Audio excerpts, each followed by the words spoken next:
दोस्तों शुरू करते हैं हजरत इब्राहीम अलैहिस्सलाम से, जिनके दो बेटे थे, इस्माइल और इसहाक। इसहाक अलैहिस्सलाम के बेटे थे हजरत याकूब अलैहिस्सलाम। यहीं से कहानी शुरू होती है इसराइल की। इसराइल यानी अल्लाह का बंदा, और ये लक़ब हजरत याकूब अलैहिस्सलाम को दिया गया। हजरत यूसुफ अलैहिस्सलाम जब कफीले मिस्र बने तो आपको हुक्म हुआ कि अपने तमाम खानदान यानी आले याकूब को मिस्र बुलाया जाए और मिस्र की सरजमीन का एक मखसूस हिस्सा उनके लिए मुख्तिस किया गया और अल्लाह की तरफ से कहा गया कि ए आले याकूब, इस सरजमीन में तुम्हारे लिए बरकतें हैं। दोस्तों हजरत यूसुफ अलैहिस्सलाम 12 भाई थे, इसलिए अल्लाह ताला ने उनके लिए 12 चश्मे जारी किए और यूं इस सरजमीन का नाम हजरत याकूब के लक़ब से इसराइल पड़ गया, जिसे आज यरूशलेम भी कहा जाता है। आप अलैहिस्सलाम की नस्ल से कमोबेश 70,000 अंबिया इकराम आए। हजरत यूसुफ अलैहिस्सलाम के भाई यहूदा की नस्ल आगे बढ़ी तो इसमें से आने वाले तमाम बनी इसराइली यहूदी कहलाए। प्यारे दोस्तों, वक्त गुजरता गया और हजरत मूसा अलैहिस्सलाम का दौर आया। जब फरौन ने मिस्र की जिंदगी आप पर तंग की तो बनु इसराइल के साथ आपको मिस्र से निकलना पड़ा।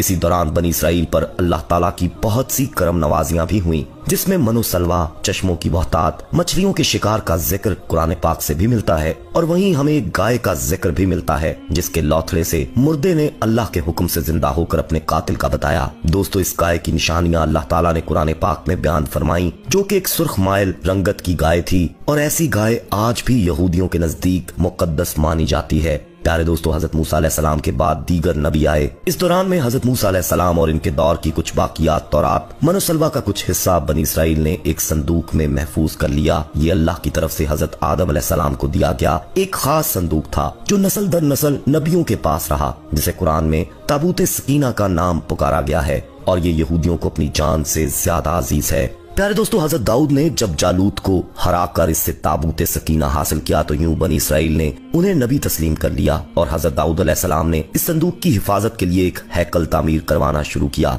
जो कि उनकी जिंदगी में मुकम्मल ना हो सका। उनके बेटे हजरत सुलेमान अलैहिस्सलाम ने जिन्नों की मदद से उसको मुकम्मल करवाया, और इसी दौरान में आपकी भी वफात हो गई। इसी वजह से उसे हैकल सुलेमानी कहा जाता है। बादशाह बाबुल के बादशाह बख्त नसर ने इसराइल पर हमला किया और हैकल सुलेमानी को भी गिरा दिया और ताबूत सकीना भी अपने साथ ले गया। दोस्तों, सेप्रस दी ग्रेट ने दोबारा ये शहर हासिल किया, यहूदियों को दोबारा यहाँ आबाद किया और ताबूत सकीना को भी वापस लाया गया। हैकल सुलेमानी एक दफा फिर तामीर किया गया। फिर वक्त गुजरा और हजरत ईसा अलैहिस्सलाम की आमद हुई, जिन्हें नाउजुबिल्लाह यहूदियों ने दज्जाल, नाजायज और क्या क्या लक़ब दिए। यहाँ से यहूदियों में से दो अलग कौमें हो गईं, एक यहूदी और दूसरे ईसाई। यहूदियों ने साजिश करके हजरत ईसा अलैहिस्सलाम को सलीब पर चढ़ाना चाहा और अल्लाह ताला ने उन्हें अपने पास उठा लिया। इसके बाद यहूदियों और ईसाइयों में कई छोटी मोटी जंगें हुई। फिर ईसाई रूमी बादशाह टाइटस ने इस शिद्दत से यरूशलेम पर हमला किया कि इस पूरे इलाके की ईंट से ईंट बचा दी, हैकल सुलेमानी को गिरा दिया, जिसकी सिर्फ एक दीवार इस वक्त अपनी असली हालत में मौजूद है, जिसे दीवार गिरिया कहा जाता है,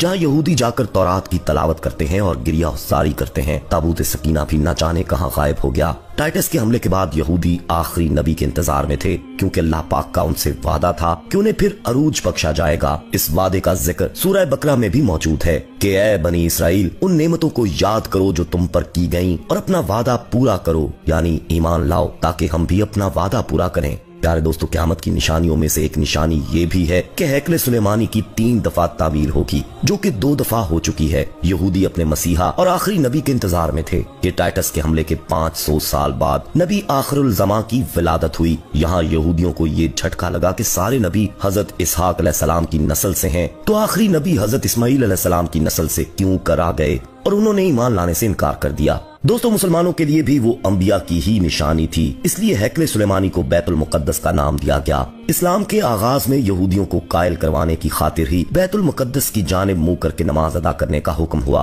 क्योंकि यहूदी इसी तरह मुंह करके इबादत किया करते थे। 17 माह बाद हमारी इबादत का रुख बैतुल मुकद्दस से बैतुल्लाह की जानिब मोड़ दिया गया, क्योंकि मुसलमानों का शुरू से किबला अव्वल वही रहा, जिसे पहले हजरत आदम अलैहिस्सलाम और फिर हजरत इब्राहीम अलैहिस्सलाम ने तामीर किया था। दोस्तों, हजरत उमर रज़ी अल्लाह ताला अन्हु के दौरे हुकूमत में इसराइल यानी यरूशलेम पर ईसाइयों का कब्जा था।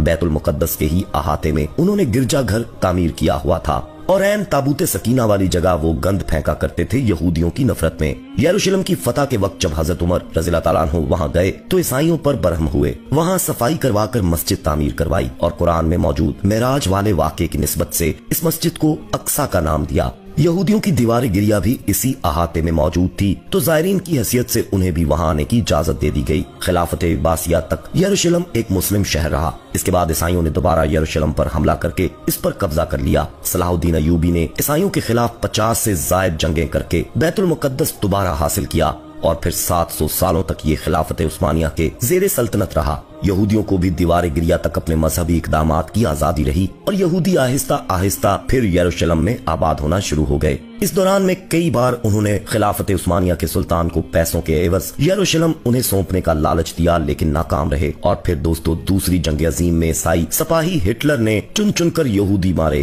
करीबन 60 लाख के करीब यहूदियों का कत्लेआम किया गया और ये दर बदर भागने पर मजबूर हो गए। इस दौरान में उन्हें ये अंदाजा हो चुका था कि उन्हें अब खुद अपनी पहचान बनानी है और बाइबल में मौजूद यहूदियों के आखिरी अरूज से कबल वाली कई निशानियां भी जाहिर हो चुकी थीं और वो ये तस्लीम कर चुके थे कि उनका आखिरी मसीहा अब दज्जाल होगा, जिसकी बदौलत पूरी दुनिया में उनका दोबारा बोलबाला होगा। दोस्तों, उन्होंने बरतानिया से साजबाज करके खुद को अलग रियासत तस्लीम करवा लिया। यूं इसराइल बाकायदा एक मुल्क की सूरत में दुनिया के नक्शे पर उभरा। फिर आहिस्ता आहिस्ता उन्होंने फलस्तीन और दीगर मिस्री इलाकों पर भी कब्जा कर लिया। अरब ममालिक इसराइल के खिलाफ जंग पर आए, लेकिन उस वक्त तक ये खुद को इतना मजबूत कर चुके थे कि अरब ममालिक को इस एक छोटे से मुल्क से मुंह की खानी पड़ी। ईसाइयों ने भी देख लिया कि अब उनसे लड़कर कुछ वसूल नहीं होना, तो बकायदा गिरजाघरों में पादरियों ने तकरीबात मुनक्कद की और यहूदियों के लिए माफी का ऐलान किया। यूं सियासी और इक्तसादी मुफाद परस्ती ने 2000 सालों से एक दूसरे के अजलियो जानी दुश्मनों को एक सफ पर लाकर खड़ा किया और कुरान की बात भी सच हो गई कि यहूद और नसारा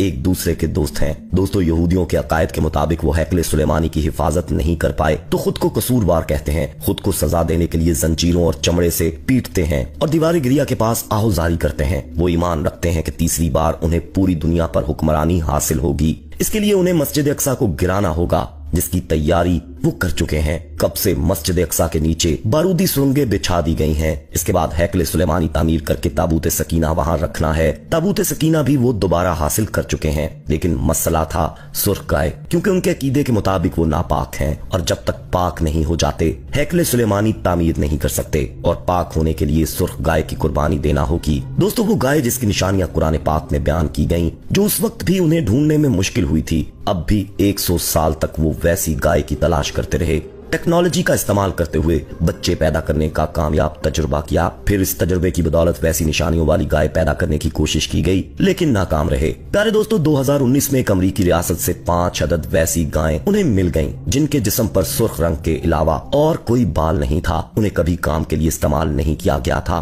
अगली निशानी के उन पर किसी बीमारी का असर नहीं होना चाहिए। पूरी दुनिया में कोविड फैलाकर मुख्तलिफ जानवरों के साथ उन्हें भी टेस्ट किया गया और इन पर इस बीमारी का कोई असर न हुआ। अलगर्ज कुर्ब क़यामत और दज्जाल के ज़हूर वाली तमाम तर तैयारियां वो मुकम्मल कर चुके हैं। अपनी मर्जी के डॉक्टर इंजीनियर बच्चे पैदा करना, 9D टेक्नोलॉजी की मदद से एक जगह होते हुए कई जगह मौजूद रहना, अपनी मर्जी के मौसम बनाना, जब चाहो बारिश बरसा देना, चंद दिनों में पूरी दुनिया घूम लेना, ये सब दज्जाली निशानियां हैं जो आज के दौर में कोई मुश्किल काम नहीं है। प्यारे दोस्तों, हमारे इस्लाम में बताई गई क़यामत की निशानियों की उन्होंने इतने अच्छे से तैयारी कर ली है कि खरकत के दरख्त लगा दिए हैं जो उन्हें पनाह देंगे। बाबे लद, जिस जगह अहादीस के मुताबिक दज्जाल का हजरत ईसा अलैहिस्सलाम के हाथों कत्ल होने का जिक्र मौजूद है, इस जगह वो दज्जाल के फरार के लिए एयरपोर्ट बना चुके हैं।